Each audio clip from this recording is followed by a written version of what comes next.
Hi, are you prepared for the answer of the prayers that you usually make? Welcome. My name is Reverend Steve Onguko, and this is In the Word for the World. Today, we talk about making room for miracle. We began or we continue with our entire series or an entire episode season that we're talking about God's provision, but today specifically we continue where we stopped last week or last time when we talked on the episode the story of Elisha and this widow, and we talked about Elisha asking this widow, what do you have? And we talked about God. You don't need to have enough for God to start something in your life. And today we continue with that conversation in the book of 2 Kings chapter 4 and verse 3 to 7, where we are asking, are you prepared for the answer of your prayers? Have you made room for the miracles God is about to do in your life? And so verse 3, we already last time we read verse 1 and 2. Today we read 3 to 7. It says, then he said, this is Elisha, go borrow vessels from everyone, from all your neighbors, empty vessels, not with anything, empty vessels. Do not gather just a few. He told him, don't gather just a few, gather so much. And when you have come in, you shall shut the door behind you and your sons. Then pour it into all these vessels and set aside the full ones. So she went from him and shut the door behind her and her sons, who brought the vessels to her, and she poured it out. Now it came to pass, when the vessels were full, that she said to her son, bring another vessel. And he said to her, there's no another vessels. So the oil ceased.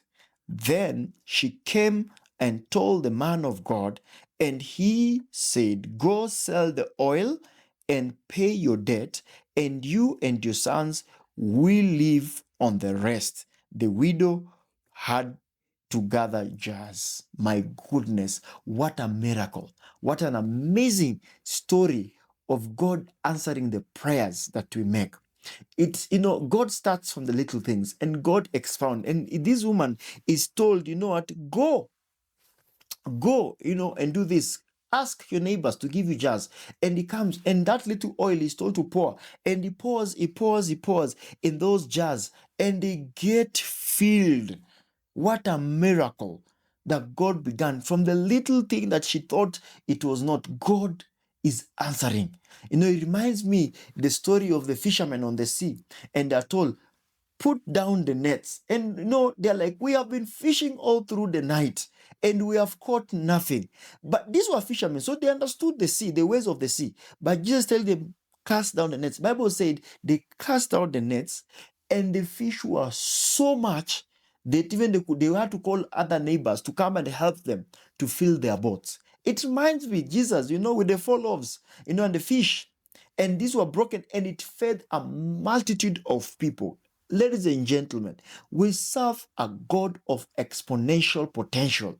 We serve a God who is able to do great and mighty things. We serve a God of multiplication. We serve a God of miracle.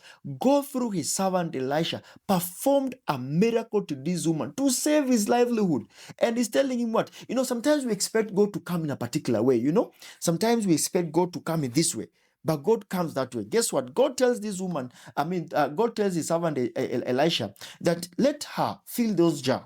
And tells her, you will now sell, and your children will not be taken into captivity or into slavery. Are you ready for what God is about to do in your life? Are you willing to obey the instruction? Probably the instruction of God. Sometimes God will speak to us directly, the way he spoke to Abraham. Or sometimes God will speak through this servant of God, or speak through this man or this woman of God. Are you willing to obey the voice of God that is speaking through these people? That God can do great things in your life? I give some example is like you're praying for a job, but you have not updated your CV. Are you ready for that answer? Sometimes I think about as a pastor my CV, and I wonder where the last time my CV was updated. But you're praying God to give you a job. How is the status of your CV? Is it prepared? You're praying for growth, but why are you avoiding, responsibilities in your life?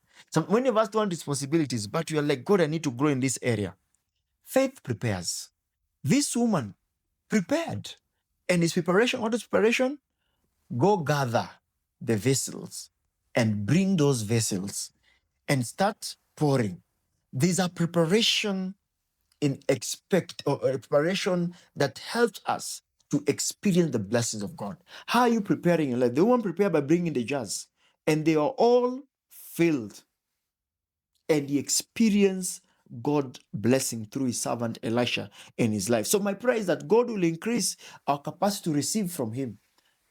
I pray that God will help us to discern, to see the things that God is about to do.